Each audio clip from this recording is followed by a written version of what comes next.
معاون امیر مقامی سیکرٹری، بزرگوں اور دوستوں، معراج پر ہر سال جماعت اسلامی بیدر اس بات کا اہتمام کرتی ہے کہ معراج کے پیغام کو، اس کے سفر کو، اس کی رات کو اور رات کی یاد کو تازہ کیا جائے۔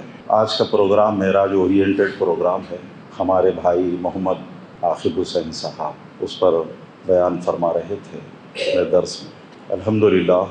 الحمدللہ رب العالمین والصلاة والسلام علی سید المرسلین صلی اللہ علیہ وآلہ وسلم۔ نبی کریم صلی اللہ علیہ وسلم کو مکے میں توحید کی دعوت دیتے ہوئے 12 برس گزر گئے تھے۔ ان 12 برسوں میں 3 مراحل، 3 ادوار گزر چکے تھے دعوت کے۔ نبی کریم صلی اللہ علیہ وسلم کی دعوت چوتھے مرحلے میں داخل ہو گئی تھی۔ چوتھا مرحلہ 3 سال کا تھا، جس میں سے 2 برس گزر گئے تھے۔ تفہیم القرآن سورہ بقرہ کے دیباچے میں یہ تفصیلات پڑھ سکتے ہیں۔ یہ معراج کیوں کرائی گئی، اس کی حکمتیں آپ کے سامنے آئی ہیں۔ معراج میں کچھ تحفے اللہ تعالیٰ نے نبی محترم صلی اللہ علیہ وسلم کی معرفت اپنے بندوں کو عطا کیے تھے، اس کا تذکرہ بھی ہوا۔ معراج سے واپسی کے بعد سورہ بنی اسرائیل نازل ہوئی، جس کی پہلی آیت آپ نے ابھی سنی ہے۔ اس قرآن مجید کی 17ویں سورت میں اللہ تعالیٰ نے ہجرت سے 1 سال پہلے، ہجرت کے بعد نبی کریم صلی اللہ علیہ وسلم کو کیا کرنا ہے اور نبی کریم صلی اللہ علیہ وسلم کے فالوورز کو، صحابہ کو کیا کرنا ہے، وہ پروگرام اللہ تعالیٰ نے اس سورت میں دیا ہے۔ اسی کو سید مودودی علیہ الرحمہ معراج کا پیغام کہتے ہیں۔ معراج کے پیغام کے 14 نکات ہیں، 14 پوائنٹس ہیں۔ اس کا تذکرہ تو میں کروں گا، لیکن اس کا پس منظر یہ ہے کہ مدینے میں ایک یہودی قوم بستی تھی۔ نبی صلی اللہ علیہ وسلم کے ذریعے اور قرآن مجید کے ذریعے اللہ تعالیٰ نے ان کو ایڈریس کیا، ان کو خطاب کیا کہ ہمارے نبی جو کتاب تمہارے سامنے پیش کر رہے ہیں، ایسی ہی کتاب تمہاری تاریخ میں صحیفہ توریت یا توریت کے نام سے آ چکی تھی، اور اس کے ذریعے تم کو زندگی گزارنے کے لیے ایک مکمل نظام حیات عطا کیا جا چکا تھا، مگر تم نے باوجود اس کے کہ بے شمار پیغمبران کرام مختلف اوقات میں آتے رہے، تم کو یاد دہانی کراتے رہے، تمہارا رویہ نہیں بدلا۔ تم نے خدا کی کتاب کے ساتھ اپنی غفلت سے اس کو کھویا۔ تمہارا معاملہ یہ تھا کہ اپنی غفلت سے اس کو کھویا اور اپنی شرارت سے اس کے اندر تبدیلیاں کی، اور احکامات الہی کو کچھ کا کچھ کر دیا۔ پیغمبران کرام کا نہ صرف انکار کیا بلکہ ان کا قتل بھی کیا۔ پھر جو جی میں آیا وہ تم نے کیا۔ تو اسی صورت کے ذریعے سے اللہ نے ان کو بتایا کہ اس سب کے باوجود بھی تمہاری نجات کے لیے ہم نے موسیٰ کو بھیجا علیہ السلام، اور تمہارے پاس وہ ایک نجات دہندہ بن کر آئے۔ موسیٰ علیہ السلام کی مصر میں آمد کے 2 مقاصد تھے۔ ایک مقصد تھا کہ فرعون کو اسلام کی دعوت دی جائے، اور دوسرا مقصد تھا بنی اسرائیل کو فرعون کے ظلم و ستم سے نجات دلائی جائے۔ نجات پا کر تم مصر سے نکلے، اور تم کو لا کے صحرائے سینائی میں ایک آزاد معاشرے کی شکل میں ایک اولو العزم پیغمبر کی قیادت میں، نگرانی میں، تربیت میں رکھا، اور تمہارے ناز جھیلے، تمہاری ناز برداریاں کی، آسمان سے تم کو کھانا کھلایا، من و سلوہ کی نعمتوں سے تم کو بہرور کیا، لیکن اس کے باوجود بھی تمہارے اندر کوئی تبدیلی نہیں آئی۔ یہ ساری باتیں اللہ تعالیٰ امت محمدیہ کو سمجھا رہے ہیں۔ بنی اسرائیل کی تاریخ قرآن کے ذریعے سے مسلمانوں کے سامنے رکھ رہے ہیں اللہ تعالیٰ۔ یہ باتیں تو ہو رہی ہیں یہودیوں کی، بنی اسرائیل کی، مگر خدا کی قسم ہم بھی مخاطب ہیں۔ پھر بنی اسرائیل سے اس طرح خطاب کیا اللہ نے کہ ہم نے تم کو عیش عطا کیا، یہ عیش بھی تم کو نہیں بھایا، ہضم نہیں ہوا، اور تمہاری نافرمانیوں کی رفتار میں کوئی کمی نہیں آئی، تمہاری بغاوتوں میں، تمہارے فسق و فجور میں کوئی کمی نہیں آئی۔ پھر ہم نے 2000 سالہ تاریخ میں تم کو 2 مرتبہ دشمنوں سے پٹوایا، ایک مرتبہ وہ عظیم الشان عذاب سے تم کو گزارا، بابل کے بخت نصر کے ذریعے سے، جو 6 لاکھ یہودیوں کو باندھ کر لے کر گیا وہ عراق میں، پھر وہاں سے ہم نے تم کو نجات دی، پھر بھی تم نہیں سدھرے، تو پھر رومیوں سے تم کو پٹوایا، تب بھی تمہاری حالت میں کوئی فرق نہیں آیا۔ تاریخ میں 2 مرتبہ وہ اجاڑے گئے، برباد کیے گئے، زوال کا منہ ان کو دیکھنا پڑا۔ ایک آخری موقع ہم تم کو دیتے ہیں، نبی کریم صلی اللہ علیہ وسلم تمہارے لیے ایک رحیم اور شفیق نبی کی حیثیت سے وہ چاہتے ہیں کہ تم اس آخری نبی کو آخری موقع کے طور پر تسلیم کر لو۔ اگر تم محمد صلی اللہ علیہ وسلم پر ایمان نہیں لاؤ گے تو پھر قیامت تک کے لیے تم کو کوئی موقع نہیں ملنے والا ہے۔ ہاں، قیامت تک کے لیے یہ موقع ان کے لیے ضرور رہے گا، اور دیگر اہل کتاب کے لیے بھی، دوسرے اہل کتاب کے لیے بھی یہ موقع رہے گا کہ نجات کی آخری صورت سے محمد صلی اللہ علیہ وسلم پر ایمان لانے میں ہے، قرآن کو ماننے میں ہے۔ اس وقت انہوں نے کٹ حجتیاں کی، نافرمانیاں کی نبی صلی اللہ علیہ وسلم کے ساتھ، سازشیں کی، اور نبی کریم صلی اللہ علیہ وسلم کو شہید کرنے کے جتن کیے۔ وہ نہیں سدھرے۔ وہ ہمارے پاس ایک محاورہ نا، تھالی کا بگڑا ہوا ہے، اصل میں وہ پھالی کا بگڑا ہوا ہے۔ جب وہ پھالی کی عمر میں ہوتا ہے وہیں سے اس کی عادتیں خراب تھیں۔ ہمارے ایک بزرگ کہا کرتے تھے، مہد کی عادتیں لحد تک رہتی ہیں۔ مہد کہتے ہیں جھولے کو، بستر کو، لحد کہتے ہیں خبر کو۔ بنی اسرائیل کا یہ حال تھا۔ جو تنبیہات ان کے لیے قرآن میں آئیں، قرآن میں سب سے زیادہ کسی موجود الوقت قوم کو زیادہ سے زیادہ اللہ نے ایڈریس کیا، وہ بنی اسرائیل ہی، یہودی ہیں، اور ان کے لیے اسلام کی دعوت آج بھی موجود ہے اور محفوظ ہے۔ اب دیکھیں کہ وہ اس کے ساتھ وہی رویہ اختیار کرتے ہیں جو ماضی میں انہوں نے کیا، یا آئندہ ان کے رویے میں تبدیلی آ سکتی ہے۔ اگر اللہ ہدایت دے تو آ بھی سکتی ہے، ادروائز کوئی چانس تو نظر نہیں آتا۔ اس لیے کہ اللہ تعالیٰ نے جو فضیلت ان کو حاصل تھی وہ چھین لی۔ فضلتکم علی العالمین کا، دنیا کی قوموں پر اللہ نے فضیلت دی، وہ چھین لی اور ان کو ڈسمس کر دیا، امت محمدیہ کو لا کر فائز کیا، پھر ان کو بنی اسرائیل کو اپنے غضب میں پکڑا۔ یہ پس منظر ہے۔ اس پس منظر میں نبی کریم صلی اللہ علیہ وسلم کا یہ سفر شروع ہوتا ہے، بیت المقدس جانا، آسمانوں میں جانا، جہاں نبی کریم صلی اللہ علیہ وسلم کو 12 سالہ مصائب و مشکلات کی بھٹی میں رہتے ہوئے، ان ساری تکالیف کو برداشت کرتے ہوئے آپ جس غم و اندوہ کے سیلاب میں بہے جا رہے تھے، آپ کو دلاسا دینا بہت ضروری تھا، آپ کو تسکین دینا ضروری تھا۔ لٹریچر کے مطالعے سے یہ معلوم ہوتا ہے کہ ہر نبی کو اللہ تعالیٰ ایسے موقع پر ایک معراج کرواتے ہیں۔ ہر نبی کے لیے ایک معراج ہوتی ہے۔ یہ معراج نبی کریم صلی اللہ علیہ وسلم کی معراج تھی۔ اس میں نبی کو دلاسا دینا ہے اور بطور معجزہ اس کو امت کے سامنے پیش بھی کرنا ہے۔ وہ معجزہ تھا۔ بہرحال بنی اسرائیل کے ساتھ جو کچھ ہوا وہ ہوا۔ اب 1 سال بعد ہجرت کر کے مدینہ جانا ہے، تو اللہ تعالیٰ نے 30 پاروں کے ذریعے سے قیامت تک کے لیے ایک پروگرام دے دیا انسانیت کو، ایک فوری ضرورت کا حامل پروگرام جو 14 نکات پر مشتمل تھا، مدینے میں جس کو امپلیمنٹ کرنا تھا، اور پہلے سے بھی اس کے کچھ نکات پر نبی کریم صلی اللہ علیہ وسلم اور صحابہ کرام چل رہے تھے۔ جہاں جہاں اس کا تذکرہ آئے گا آپ کو محسوس ہو جائے گا، سیرت کے مطالعے سے آپ گزرے ہیں۔ اس سے 2 باتیں مراد ہیں۔ جو پیغام مدینے کے لیے دیا گیا اس سے 2 باتیں مراد ہیں۔ اس بات کو آپ یقین کر لیں کہ یہ جماعت اسلامی کے دستور میں یہ فرد کا ارتقاء، معاشرے کی تعمیر اور ریاست کی تشکیل کے جو 3 مراحل ہیں، یہ جماعت اسلامی یا مولانا مودودی اپنے گھر سے نہیں لائے تھے۔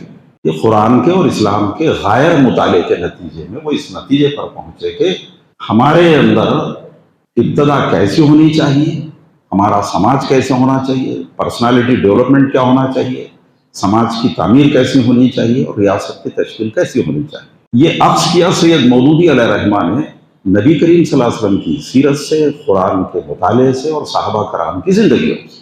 تو فرد کا ارتقاء صحابہ کی زندگیوں میں ہم کو نظر آتا ہے۔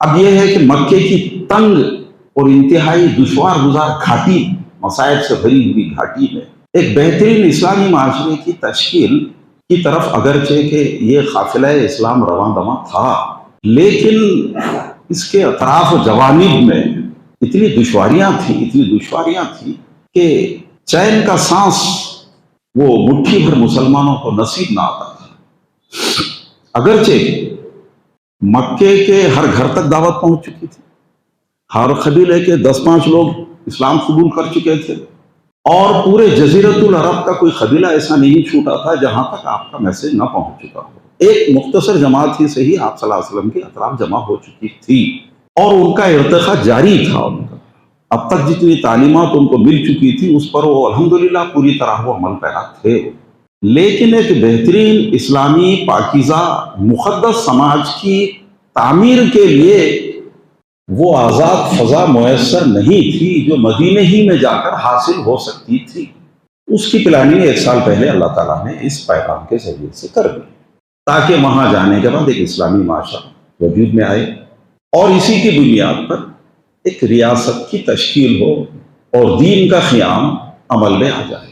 وہ 14 نکات یہ ہیں: توحید کی دعوت، شرک کا ابطال، والدین کے حقوق، انفاق کے ذریعے تعاون و ہمدردی، فضول خرچی نہ کریں، اعتدال کی زندگی گزاریں، رزق کی تقسیم میں خدا کی حکمتیں کیا ہیں، رزق کی تنگی کے ڈر سے اولاد کو قتل نہ کریں، زنا کے قریب نہ پھٹکیں، قتل ناحق کو جرم قرار دیا گیا، خودکشی بھی اسی میں شامل کی گئی، یتیموں کا حق ادا کرنا، عہد و پیمان کی پاسداری کرنا، ناپ تول میں کمی بیشی نہ کرنا، ایسی چیز کے پیچھے نہ پڑنا جس کا تمہیں علم نہ ہو، اور زمین پر اکڑ کرنا چاہیے۔ یہ وہ 14 نکات ہیں جو اس پیغام کے ذریعے سے نبی کریم صلی اللہ علیہ وسلم کو ایک اقامت دین کے چیپٹر کے طور پر اللہ تعالیٰ نے عنایت فرمایا۔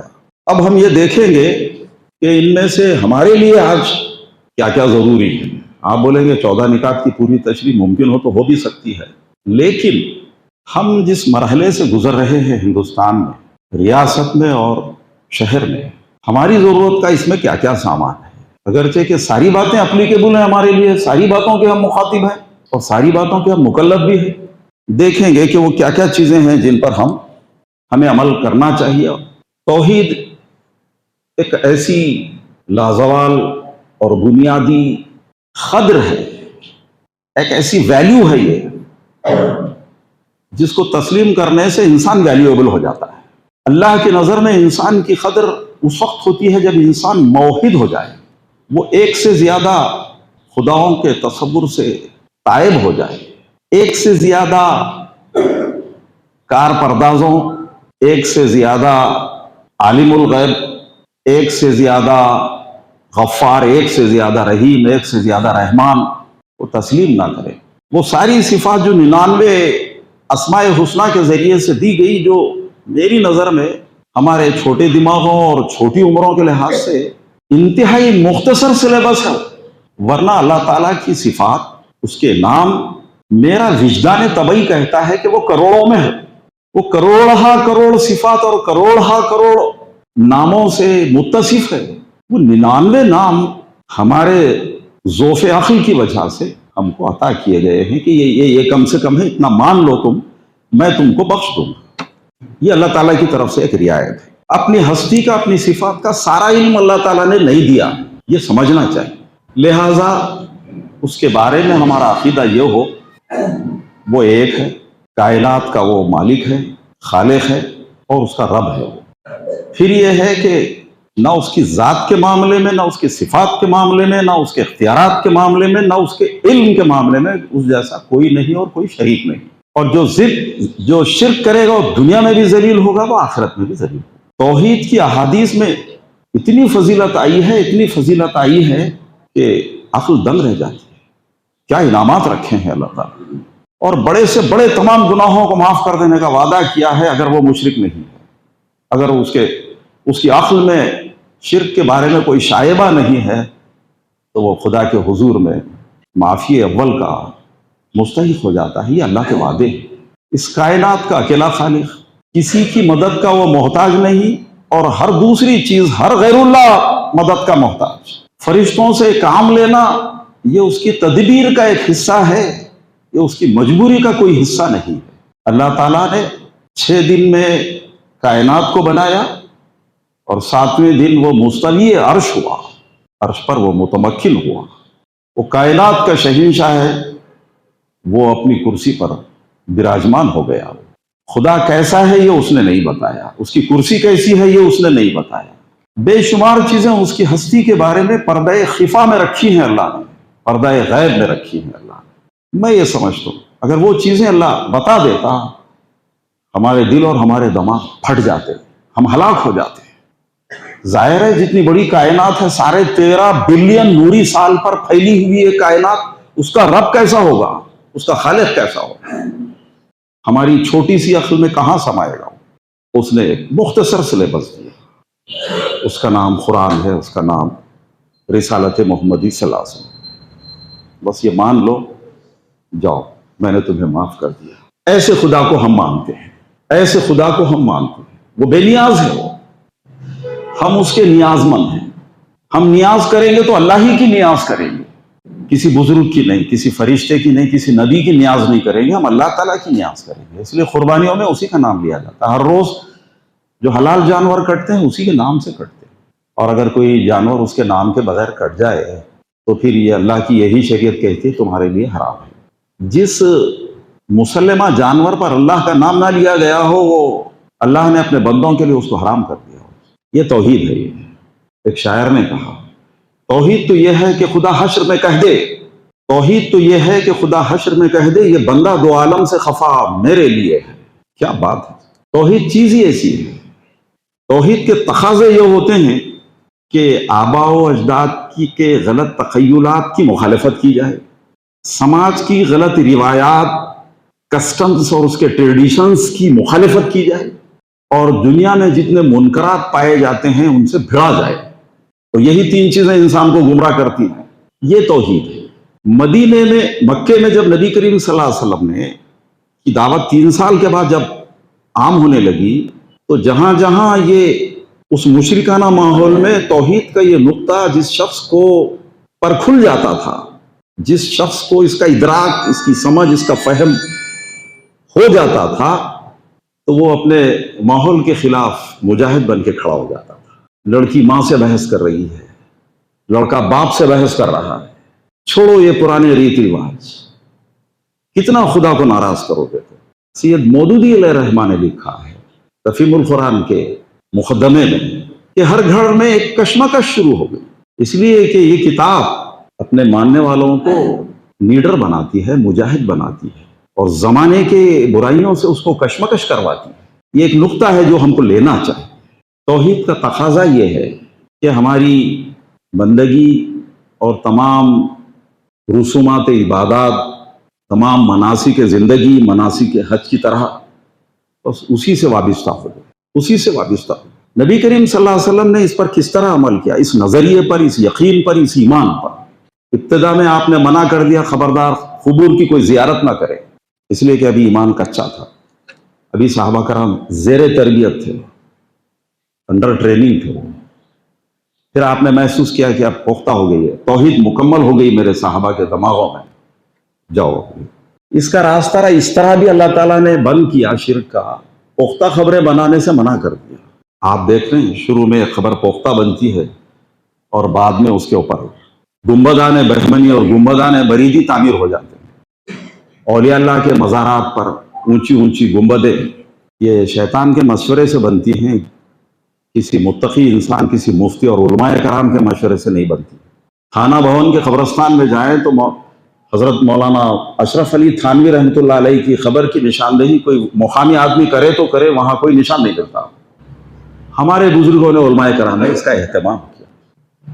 بخاری میں ایک حدیث آئی ہے، تم کسی کو سلام کرو تو نہ سر جھکے، نہ گردن جھکے، نہ کمر جھکے۔ آپ دیکھیے شرک کی جڑ کاٹی جا رہی ہے۔ یہ سر، بلکہ یہ سر عزیز، یہ خم ہو تو صرف خدا کے آگے خم ہو، کسی اور کے آگے نہ ہو۔ اب وہ جو تعویلیں کرتے ہیں کہ سجدہ تعبدی حرام ہے، سجدہ تعظیمی جائز ہے، وہ بھی شیطان نے پھیر میں ڈال دیا کچھ لوگوں۔ سجدہ کسی شریعت میں، سید مودودی نے دعویٰ کیا ہے کسی شریعت میں سجدہ غیر اللہ کو جائز ہی نہیں تھا، اور وہ جو حضرت یوسف علیہ السلام کو ان کے بھائیوں نے کیا، وہ اس کے بارے میں کہتے ہیں کہ انہوں نے وہ صرف جھک گئے، مان لی ان کی بات، اس کی یہ تفسیر کی گئی۔ وہ جو اللہ کے لیے سجدہ کیا جاتا وہ سجدہ تھا ہی نہیں۔ تو یہ تقاضا ہے کا کہ ہمارے دل سے، دماغ سے تمام غیر اللہی نظریات، تفکرات، تخیلات، ازمز، ان کو کھرچ کر نکال دیا جائے، ان کو جھاڑو لگا دی جائے. جب یہ چیز مضبوط ہو جائے تو اسی کا ضمیمہ ہے آخرت، اور اسی کا ضمیمہ ہے رسالت، جس کے بغیر انسان کا ایمان مکمل نہیں ہوتا.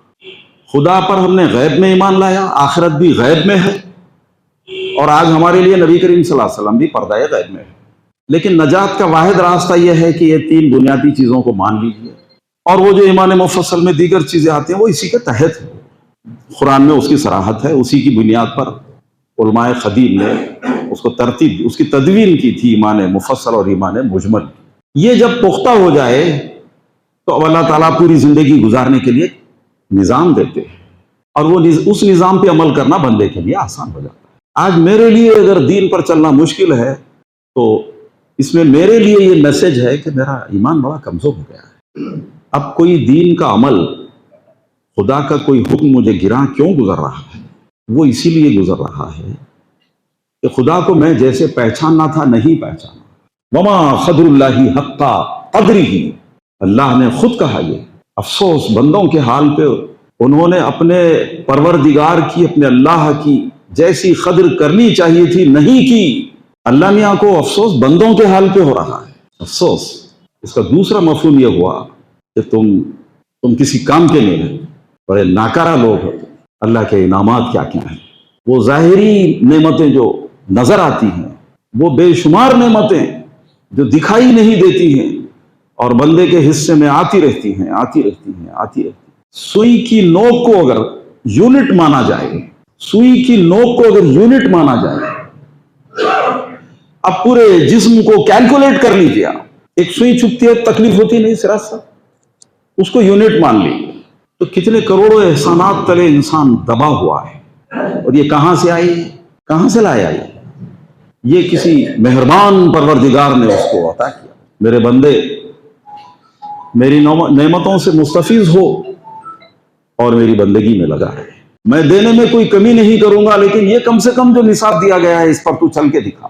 ایمانیات، عبادات، معاملات، اس میں تو جتنا کر سکتا ہے کر.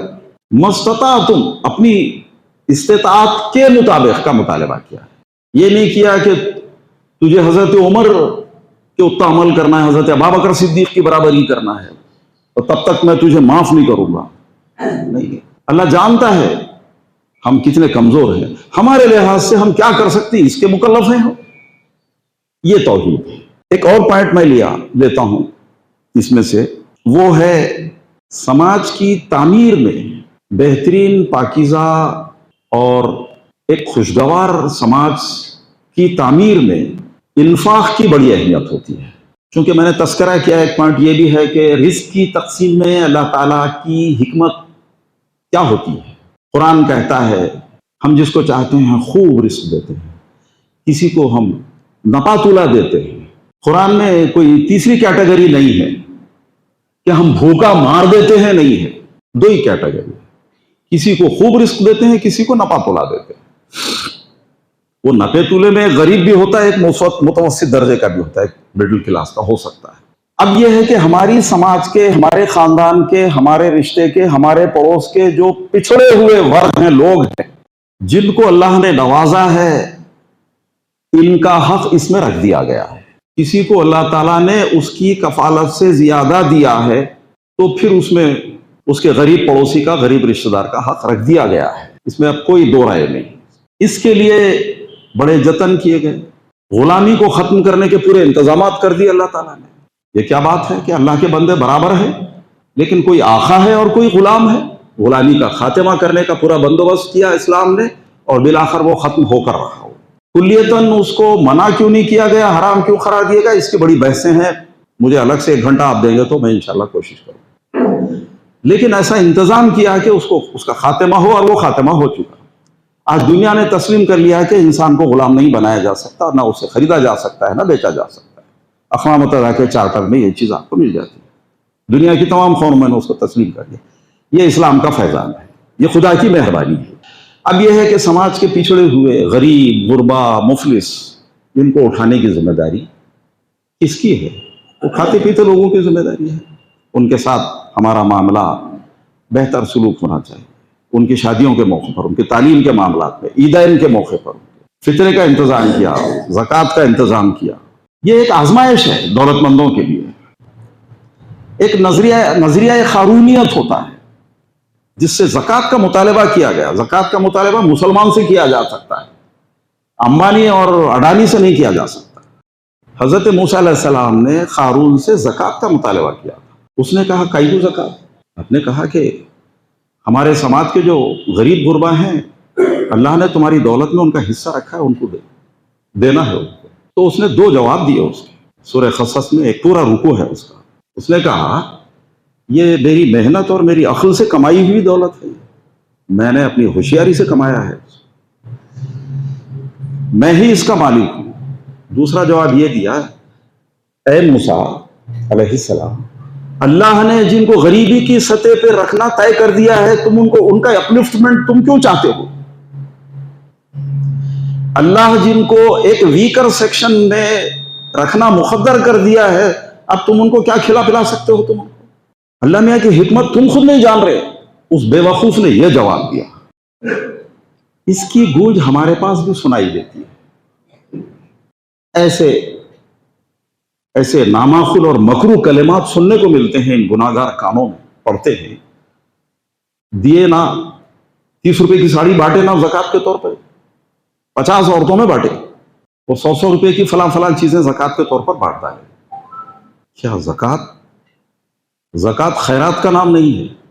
زکوٰۃ کو لاگو کرتے ہوئے اللہ تعالیٰ کے پیش نظر ایک عظیم الشان پلان ہے اس کا، کہ غریبوں کو غریبی کی سطح سے اٹھایا جائے، 2 وقت کی روٹی ان کو عزت سے ملے، رزق کریم ملے ان کو۔ اور مسلمان ہندوستان کے اندر خدا کی قسم اگر ہمارے دولت مند طبقے جو زکوٰۃ نکالتے ہیں، اس کو جو کا تو اجتماعی زکوٰۃ کی شکل اگر دے دیں گے تو 10 سال کے اندر ہندوستان سے مسلمانوں کی غریبی کا خاتمہ ہو سکتا ہے۔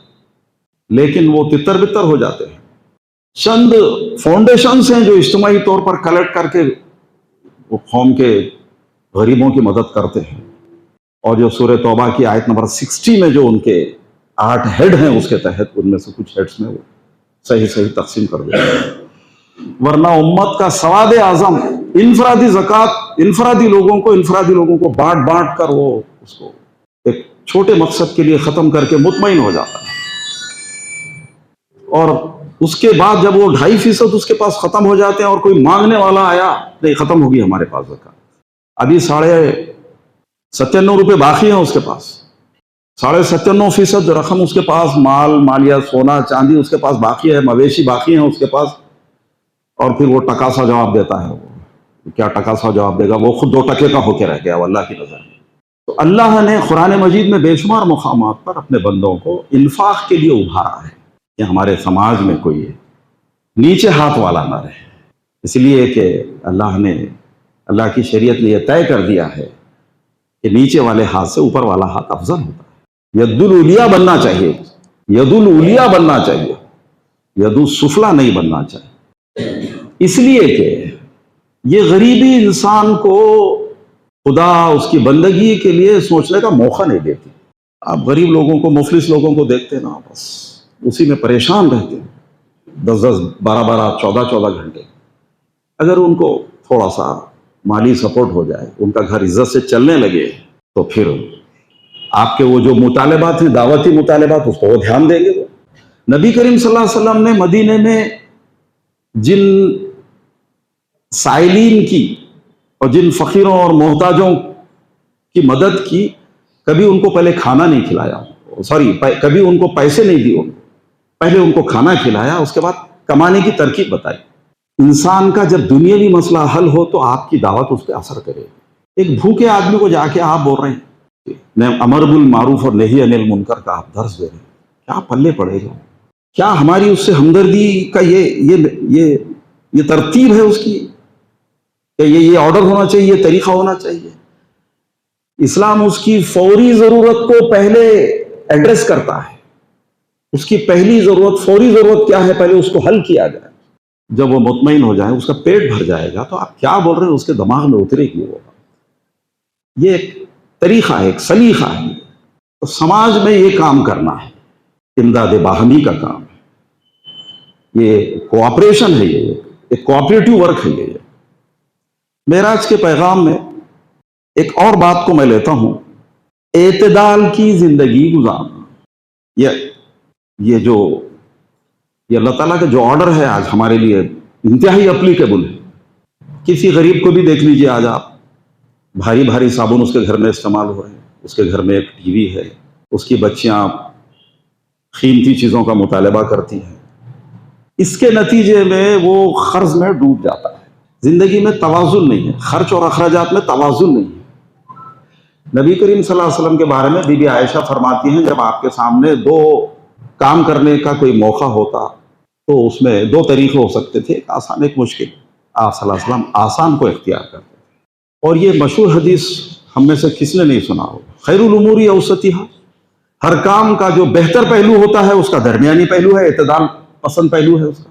پھر اسی میں ایک نقطہ یہ بھی ہے معراج کے پیغام میں کہ ولا تبذر، تم فضول خرچی نہ کرو، ان المبذرین کانوا اخوان الشیاطین، فضول خرچی نہ کرو، فضول خرچی کرنے والے شیطان کے بھائی ہیں۔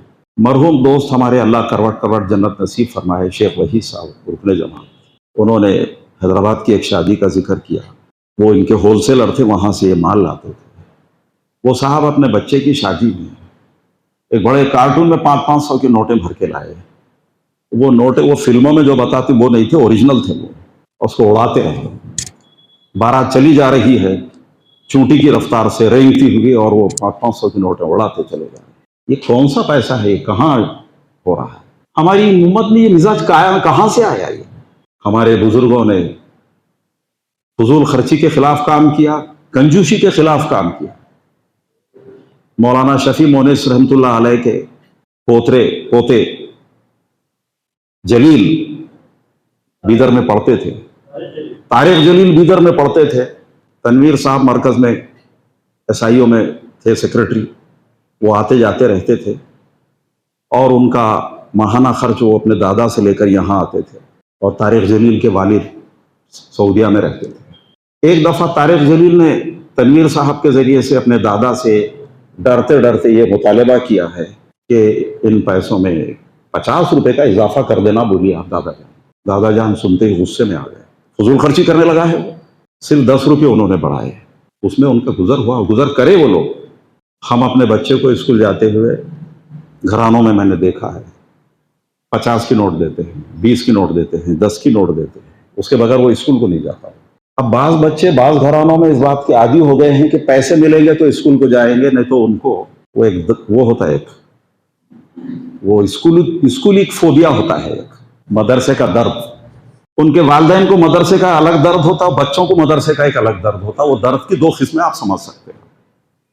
پیسے دیے تو جاتے نا تم، کیا تربیت ہم دے رہے ہیں؟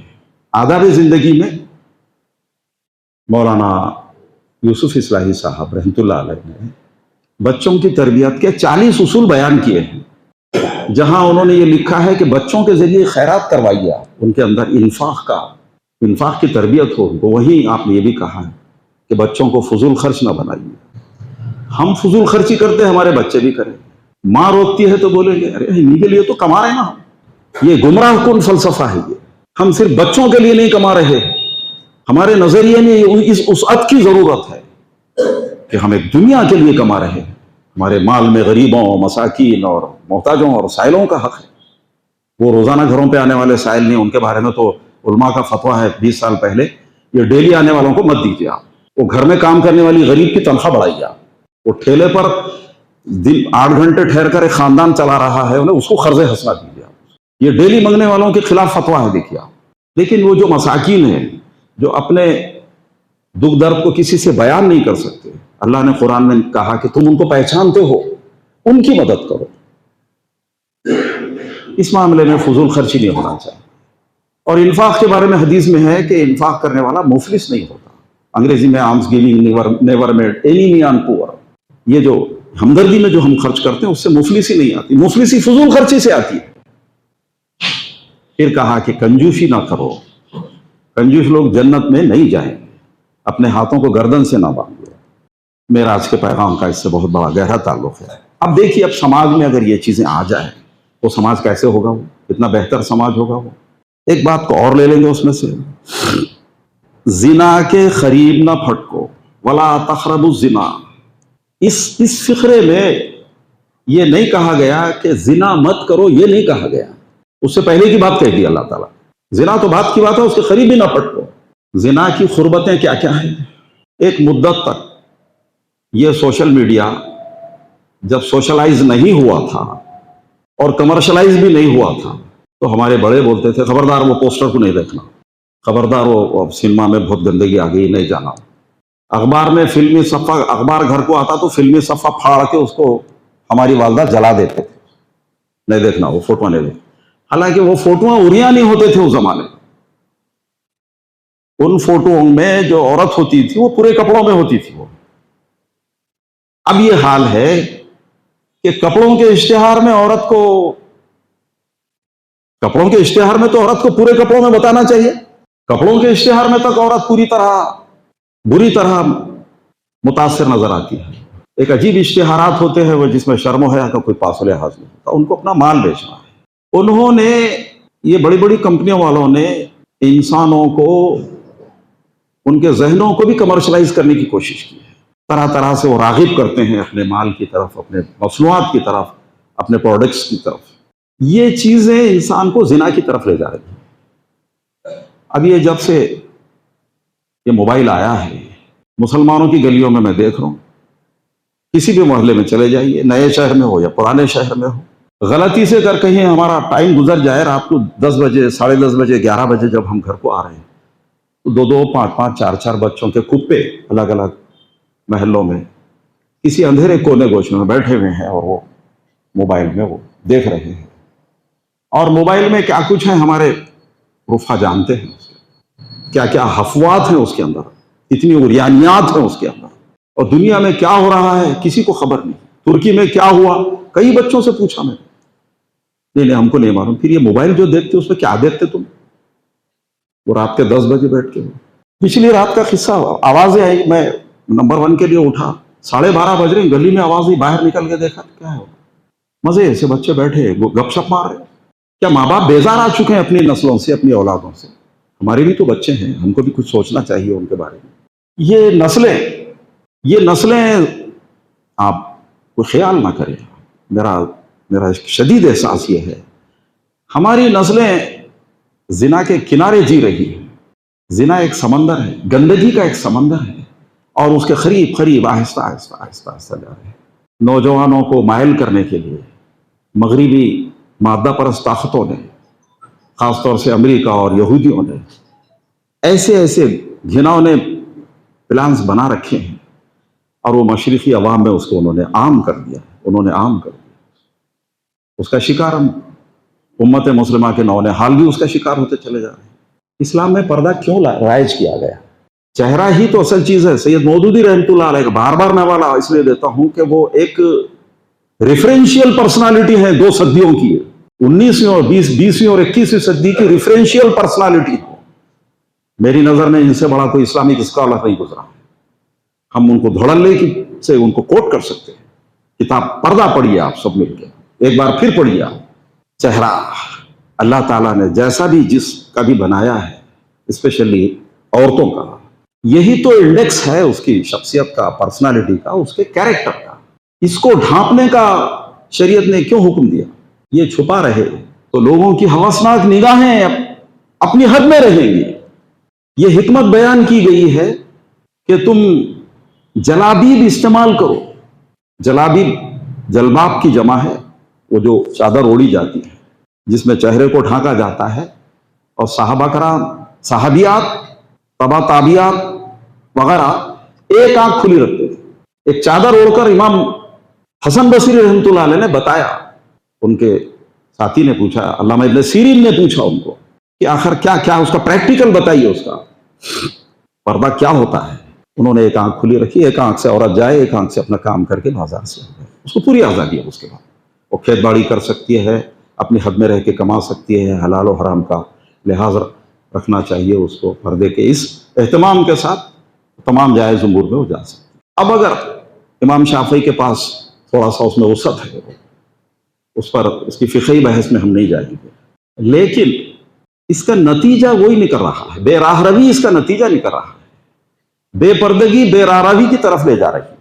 اور کرناٹک کی ہماری بچیوں نے ایک بڑی اچھی مثال قائم کی، اس تحریک کو اللہ تعالیٰ دن دگنی رات چوگنی ترقی عطا فرمائے، ہماری خواتین محفوظ رہے۔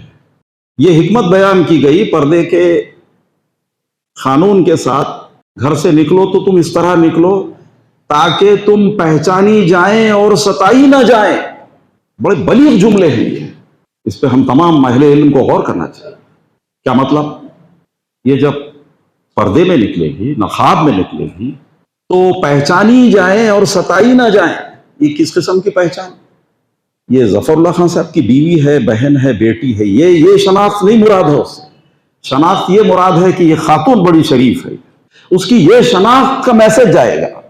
اب کوئی غنڈہ موالی اور کوئی ہوسناک نگاہیں رکھنے والا کوئی جرت نہیں کرے گا، یہ مراد ہے اس سے، جس کے بعد وہ ظاہر ہے کہ کوئی چھیڑ چھاڑ نہیں ہوگی۔ اور برقع پوش خواتین کے ساتھ یہ معاملہ کہیں نہیں ہوتا، کوئی کیس میں نے نہیں سنا۔ وہ جو دوسری قوموں میں جو بے پردگی ہے وہ اسی وجہ سے ہوتی ہے۔ گھروں کو جا کے لڑکی پسند کرنے کا بہت کم رواج ہوتا ہے، وہ لڑکی تو انہوں بازاروں میں مالوں میں ادھر ادھر پسند کر لیتے ہیں، رشتے بعد میں جاتے ہیں۔ ہمارے پاس ایسا نہیں ہے، ہمارے پاس بایو ڈاٹا آتا ہے جاتا ہے، سی وی جاتا ہے آتا ہے، اس کے بعد اس کا شرافت کے ساتھ اس پر عمل ہونا شروع ہو جاتا ہے۔ تو پردے کا سسٹم اسی لیے ہے کہ یہ چیز اگر یہاں پردہ اور اس کا تصور تار تار ہو جائے تو پھر یہ کہاں تک جائے گا اس کا اندازہ ہم کر سکتے ہیں۔ اسلام کا طریقہ یہ ہے، ایک پہلو سے اپنے ماننے والوں کی تربیت نہیں کرتا، جہاں عورت سے کہتا ہے کہ وہ پردہ اختیار کرے، وہیں مرد سے کہتا ہے خبردار دوسری نظر حرام ہے۔ یہ دو طرفہ تربیت کے سانچے میں اللہ تعالیٰ اپنے بندوں کو ڈھالتے ہیں۔ تو میں نے 3-4 پوائنٹ اس میں سے لیے تھے، سارے پوائنٹس کا اب اس پیغام کی بنیاد پہ جو معاشرہ بنے گا، یقیناً وہ ایک خدا کی زمین پر خدا کے فضل کا نشان ہوگا، اور ایک پرامن، باعزت، باوقار معاشرہ ہوگا۔ اسلام چاہتا ہے اپنے ماننے والوں سے کہ تم ایسے معاشرے کو کریٹ کرو، اس کی تشکیل کرو، اور تحریک اسلامی اسی میں لگی ہوئی ہے۔ اللہ تعالیٰ سے دعا ہے کہ اے مولا پاک پروردگار عالم، آپ ہم کو ایک بہتر سماج کی گٹھن میں، اس کی تشکیل میں ہماری مدد فرمائے، ہم کو عطا فرمائے، جس کے نتیجے میں یہ اعمال ہمارے لیے آسان ہو جاتے ہیں، تاکہ دنیا میں ہم ایک شریفانہ زندگی گزار سکیں اور آخرت میں ہم بڑی آسانی سے آپ کی رضا حاصل کرنے کے قابل ہو جائے۔ آمین۔ وآخر دعوانا ان الحمد للہ رب العالمین۔